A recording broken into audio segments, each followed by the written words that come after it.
ರಾಮರಾಜ್ಯ ಅಂದರೆ ಏನು? ರಾಮರಾಜ್ಯದ ಕನಸು ನನಸಾಗುತ್ತಾ? ಸರ್ಕಾರದ ಹೊಣೆ ಏನಾದರೂ ಇದೆಯಾ? ಇವೆಲ್ಲದ್ರ ಬಗ್ಗೆ ಮಾತನಾಡಬೇಕು, ರಾಮ ಭಾರತದ ಬಗ್ಗೆ. ಆದರೆ ಅದಕ್ಕೂ ಮುನ್ನ ರಾಮ ಭಾರತದ ಬಗ್ಗೆ ಒಂದು ಎವಿ ಇದೆ, ಎವಿ ನೋಡ್ಕೊಂಡು ಬರೋಣ ಬನ್ನಿ.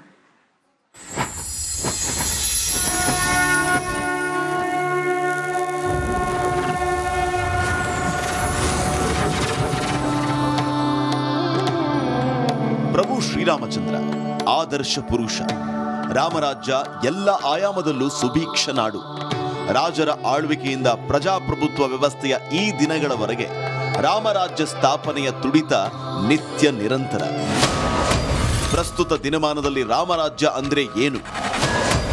ಅದರ ವ್ಯಾಪ್ತಿ ಎಷ್ಟು? ಸ್ಥಾಪನೆಯ ಹೊಣೆ ಯಾರದ್ದು? ಸರ್ಕಾರಗಳ ಪಾತ್ರ ಏನು? ಇದ್ರ ಬಗ್ಗೆ ಒಂದು ಚರ್ಚೆ ಆಗ್ಬೇಕಲ್ವೇ? ಕನಸಿನ ಕರ್ನಾಟಕ ಮಹಾಸಂಗಮದ ವೇದಿಕೆಯನ್ನ ಇದೇ ಚರ್ಚೆಯ ಮೂಲಕ ಅರ್ಥಪೂರ್ಣಗೊಳಿಸೋಣ. ಇದೀಗ ನಿಮ್ಮ ಮುಂದೆ ರಾಮ ಭಾರತ.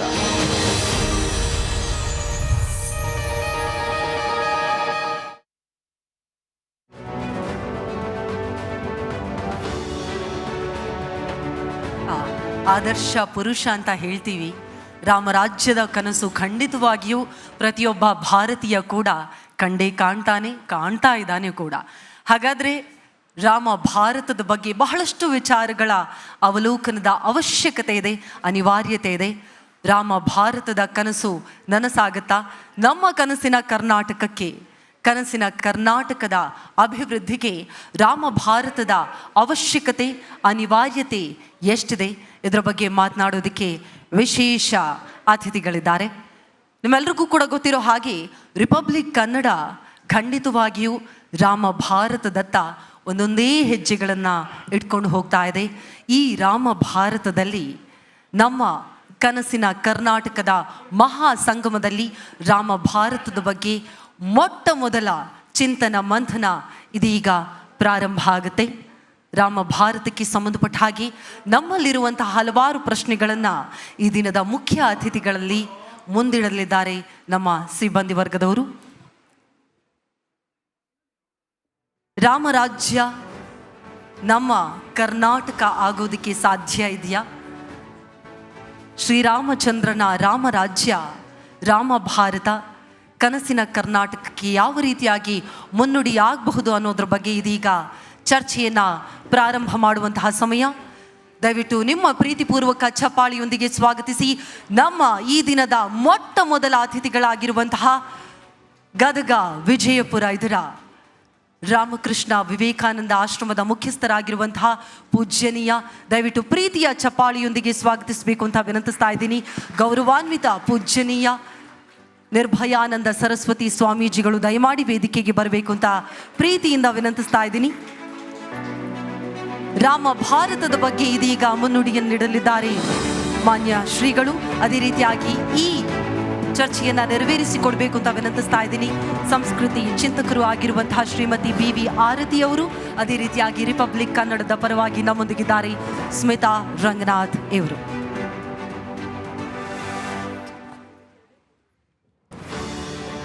ಇದೀಗ ರಾಮ ಭಾರತದ ಬಗೆಗಿನ ಚಿಂತನ ಮಂಥನ ನಿಮ್ಮೆಲ್ಲರಿಗೋಸ್ಕರ. ಪ್ರೀತಿಯ ನಮಸ್ಕಾರ. ಮತ್ತೊಮ್ಮೆ ಎಲ್ಲರಿಗೂ ಕೂಡ ನಮ್ಮ ಸೌಭಾಗ್ಯ ರಿಪಬ್ಲಿಕ್ ಕನ್ನಡದ ಮೊಟ್ಟ ಮೊದಲ ಸಮ್ಮಿಟ್ ಕನಸಿನ ಕರ್ನಾಟಕ ಇದೇ ಜಾಗದಲ್ಲಿ ನಡೆದಿತ್ತು. ಆ ಒಂದು ಕಾರ್ಯಕ್ರಮವನ್ನು ಕೂಡ ಶ್ರೀಗಳ ಉಪಸ್ಥಿತಿಯಲ್ಲೇ ಮೊದಲ ಪ್ಯಾನಲ್ ಆಗಿ ಶುರು ಮಾಡಿದ್ವಿ. ಹಾಗೆ ಇವತ್ತಿನ ಕನಸಿನ ಕರ್ನಾಟಕ ಭಾಗ 2 ಬಹುಶಃ ಅದನ್ನು ಕೂಡ ಶ್ರೀಗಳ ಸಾನ್ನಿಧ್ಯದಲ್ಲೇ ಪ್ರಾರಂಭ ಮಾಡ್ತಿರೋದು ನಿಮ್ಮ ಸೌಭಾಗ್ಯ. ರಾಮನ ಬಗ್ಗೆ ಎಷ್ಟು ಮಾತನಾಡಿದ್ರೂ ಕೂಡ ಕಮ್ಮಿ. ರಾಮ ಸಾರ್ವಕಾಲಿಕ ಆದರ್ಶ, ರಾಮ ಸರ್ವ ಜಗತ್ತಿಗೂ ಕೂಡ ಆದರ್ಶ. ಹೀಗಾಗಿ ನಮ್ಮ ಮೊದಲ ಪ್ಯಾನಲನ್ನು ರಾಮ ಭಾರತ ಅನ್ನೋ ವಿಚಾರದ ಮೂಲಕ ಪ್ರಾರಂಭ ಮಾಡ್ತಾ ಇದ್ದೀವಿ. ಆರತಿ ಮೇಡಮ್ಗಿಂತ ಬೆಟರ್ ರಾಮನ ಬಗ್ಗೆ ಮಾತನಾಡೋರು ಇನ್ಯಾರಿದ್ದಾರೆ ಅಂತ ಹೇಳಿ. ಹಾಗಾಗಿ ನನ್ನ ಪ್ರಶ್ನೆ ಆರತಿ ಮೇಡಮಿಂದ ಪ್ರಾರಂಭವಾಗಿ ಶ್ರೀಗಳಿಗೆ ಕಂಟಿನ್ಯೂ ಆಗುತ್ತೆ. ಆರತಿ ಮೇಡಮ್, ಕಳೆದ ವರ್ಷ ಅಂದರೆ ನಾವು ಸಬ್ಮಿಟ್ ಮಾಡಿದ ಕನಸಿನ ಕರ್ನಾಟಕದ ಆ ಅವಧಿಯಿಂದ ಇವತ್ತಿನವರೆಗೆ ಭಾರತದಲ್ಲಿ ಅನೇಕ ಘಟನೆಗಳು ಘಟಿಸೋಯ್ತು. ಅದರಲ್ಲಿ ಪ್ರಮುಖವಾಗಿ ರಾಮ ಮಂದಿರದ ನಿರ್ಮಾಣದ ಬಗ್ಗೆ ಇಡೀ ಜಗತ್ತು ಸಂಭ್ರಮಿಸ್ತು ಕೂಡ. ಆದರೆ ಕೆಲವರು ಪ್ರಶ್ನೆ ಕೇಳ್ತಿದ್ರು, ಒಂದು ಮಂದಿರದ ನಿರ್ಮಾಣಕ್ಕೆ ಇಷ್ಟೆಲ್ಲ ಅಟೆನ್ಷನ್ ಯಾಕೆ, ಇಷ್ಟೆಲ್ಲ ಚರ್ಚೆ ಯಾಕೆ? ಒಂದು ಮಂದಿರದ ನಿರ್ಮಾಣದಿಂದ ಏನಾಗತ್ತೆ ದೇಶಕ್ಕೆ, ದೇಶದ ನಿವಾಸಿಗಳಿಗೆ ಅಂತ, ಅದರಲ್ಲೂ ರಾಮನ ಮಂದಿರ. ಎಲ್ರಿಗೂ ನಮಸ್ಕಾರ. ಮತ್ತು ರಿಪಬ್ಲಿಕ್ ಕನ್ನಡ ಅವ್ರಿಗೆ ನನ್ನ ವಿಶೇಷ ಅಭಿನಂದನೆಗಳು, ಒಂದು ವರ್ಷವನ್ನು ಯಶಸ್ವಿಯಾಗಿ ಪೂರೈಸಿದ್ದಕ್ಕೆ. ನೋಡಿ, ಈಗ ನಾವು ಫಿಕ್ಸೆಡ್ ಡೆಪಾಸಿಟ್ ಇಡ್ತೀವಿ. ಯಾಕೆ ಇಡ್ತೀವಿ? ಅದರಿಂದ ನಿರಂತರವಾಗಿ ಇಂಟ್ರೆಸ್ಟ್ ಬರ್ತಾ ಇರುತ್ತೆ. ಒಂದು ಮಂದಿರ ಅಂದರೆ ಅದು ಸಾಂಸ್ಕೃತಿಕವಾದ ಫಿಕ್ಸೆಡ್ ಡೆಪಾಸಿಟ್ ಇದ್ದ ಹಾಗೆ. ರಾಮ ಮಂದಿರ ಕೇವಲ ಒಂದು ಕಟ್ಟಡ ಅಲ್ಲ, ಅದು ಭಾರತೀಯರೆಲ್ಲರ ಸಹಸ್ರಮಾನಗಳ ಹೆಪ್ಪುಗಟ್ಟಿದಂಥ ನಮ್ಮ ಸಾಂಸ್ಕೃತಿಕ ಸ್ಮರಣೆ ಏನಿದೆ, ಅದಕ್ಕೆಲ್ಲ ಆಯಾಮಗಳಿವೆ. ಧಾರ್ಮಿಕ, ಸಾಂಸ್ಕೃತಿಕ, ಕಲೆ, ಸಾಹಿತ್ಯ, ಆರ್ಥಿಕ, ಶಿಲ್ಪಕಲೆ ಎಲ್ಲನೂ ಇದೆ. ಆರ್ಕಿಟೆಕ್ಚರ್, ವಾಸ್ತುಶಿಲ್ಪ, ಜೀವನ ಶೈಲಿ, ಆಚರಣೆ ಎಲ್ಲ ಇದಿಷ್ಟು ಕೂಡ ಹೆಪ್ಪುಗಟ್ಟಿ ರಾಮ ಮಂದಿರವಾಗಿದೆ. ಅದನ್ನು ನಾಶ ಮಾಡಿತ್ತು ಆಕ್ರಮಣಕಾರರ ಒಂದು ಕುತ್ಸಿತ ಬುದ್ಧಿ. ಮತ್ತೊಮ್ಮೆ ರಾಮ ಮಂದಿರದ ನಿರ್ಮಾಣ ಅಂದರೆ ನಮ್ಮ ಭಾರತೀಯ ಕುಂಡಲಿನಿಯ ಜಾಗೃತಿ ಅಂತಲೇ ಅರ್ಥ. ಹಾಗಾಗಿ ಅದು ಕೇವಲ ಒಂದು ಕಟ್ಟಡವಾಗಿ ನಮಗೆ ಕಾಣಿಸ್ತಿಲ್ಲ, ಅದು ಸಹಸ್ರಮಾನಗಳ ಭಾರತೀಯ ಜೀವನದ ಸನಾತನ ಸಂಸ್ಕೃತಿಯ ಪುನರುಜ್ಜೀವನದ ಸಂಕೇತವಾಗಿದೆ. ಹಾಗಾಗಿ ಆ ಒಂದು ಮಂದಿರ ನಿರ್ಮಾಣದ ಜೊತೆಗೆ ಭಾರತೀಯರ ಜೀವನದ ಎಲ್ಲ ಆಯಾಮಗಳು ಗರಿಗೆದರಿ ನಿಲ್ಲುತ್ತವೆ. ಈಗಲೇ ಸುಮ್ಮನೆ ಅಯೋಧ್ಯೆಗೆ ಹೋದರೆ ಗೊತ್ತಾಗತ್ತೆ. ಅಲ್ಲಿನ ವ್ಯಾಪಾರದಿಂದ ಹಿಡಿದು, ಸಂಸ್ಕೃತಿಯಿಂದ ಹಿಡಿದು, ಧಾರ್ಮಿಕ ಕಲಾಪಗಳಿಂದ ಹಿಡಿದು, ಅಲ್ಲಿಯ ಒಂದು ಊರಿನ ಸೊಬಗಿನಿಂದ ಹಿಡಿದು ಎಲ್ಲವೂ ಗರಿಗೆದರಿ ನಿಂತಿವೆ. So all ice on Karnataka, ಈಗ ಆನ್ ಅಯೋಧ್ಯ. ಅಂದರೆ ಆ ರೀತಿ ಎಲ್ಲರ ಹೃದಯವನ್ನು ಗೆದ್ದಿರುವಂಥ ಮಂದಿರ ಅದು. ಹಾಗಾಗಿ ಅದರ ಪ್ರಭಾವದಿಂದ ಇವತ್ತು ಎಲ್ಲ ಕಡೆ ದೇಶ ವಿದೇಶಗಳಲ್ಲಿ ಮಂದಿರಗಳಾಗ್ತಾ ಇವೆ. ಊರೂರಲ್ಲಿ ರಾಮ ಮಂದಿರಗಳ ಪುನರುಜ್ಜೀವನ ಆಗ್ತಾ ಇದೆ.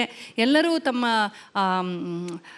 ನಮ್ಮ ರಿಯಲ್ ಸ್ಟೇಟಸ್ ಏನಿದೆ, ನಮ್ಮ ಕಲ್ಚರಲ್ ಐಡೆಂಟಿಟಿ ಏನಿದೆ, ಸಿವಿಲೈಸೇಷನಲ್ ಮೆಮರಿ ಏನಿದೆ, ಅದನ್ನು ವಾಪಸ್ ನಮಗೆ ನಾವು ಹೇಳ್ಕೊಳ್ಳುವಂಥ ಒಂದು ಹೆಮ್ಮೆ ಬಂದಿದೆ. ನಾನು ಅಯೋಧ್ಯೆಗೆ ಹೋಗಿದ್ದೆ ಆವಾಗ ಪ್ರತಿಷ್ಠಾಪನಾ ಕಾರ್ಯಕ್ರಮದಲ್ಲಿ.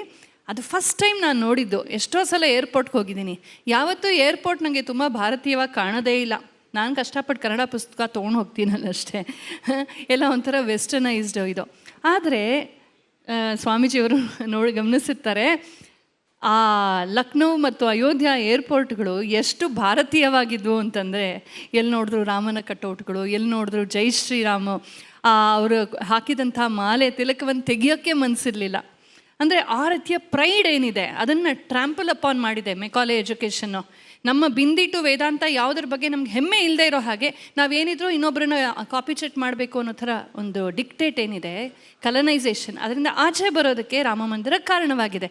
ಹಾಗಾಗಿ ರಾಮ ಮಂದಿರ ಬರೀ ಒಂದು ಕಟ್ಟಡವಲ್ಲ, ನಮ್ಮೆಲ್ಲರ ಸಾಂಸ್ಕೃತಿಕ ಸ್ಮರಣೆಯ ಪುನರುಜ್ಜೀವನ. ಹಾಗಾಗಿ ಅದು ತುಂಬ ತುಂಬ ಮುಖ್ಯ ಅನಿಸಿದೆ. ಸ್ವಾಮೀಜಿ, ನೀವೇನು ಹೇಳ್ತೀರಾ?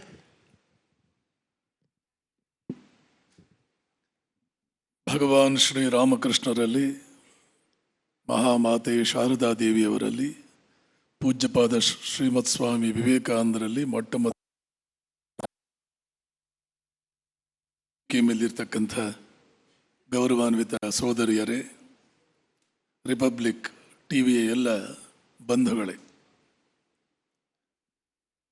ಸೋದರಿ ಆರತಿ ಹೇಳಿದ ಹಾಗೆ ರಾಮ ಒಂದು ವ್ಯಕ್ತಿ ಅಲ್ಲ. ಅದು ವ್ಯಕ್ತಿ ಇಲ್ಲ. ದಶರಥನ ಮಗನಾಗಿ ಹುಟ್ಟಿ ಕೆಲವು ದಿನ ಬದುಕಿ ಹೋದ ವ್ಯಕ್ತಿ ಇವತ್ತಿಲ್ಲ. ಆದರೆ ನೆನ್ಪಿಟ್ಕೋಬೇಕು, ಭಾರತೀಯ ಪರಂಪರೆಯಲ್ಲಿ, ಭಾರತೀಯ ಸಂಸ್ಕೃತಿಯಲ್ಲಿ ನಾವು ಇತಿಹಾಸಗಳನ್ನು ಆದರ್ಶ ವ್ಯಕ್ತಿಗಳ ಸುತ್ತ ಮಾತ್ರವೇ ಹಣದಿದ್ದೇವೆ.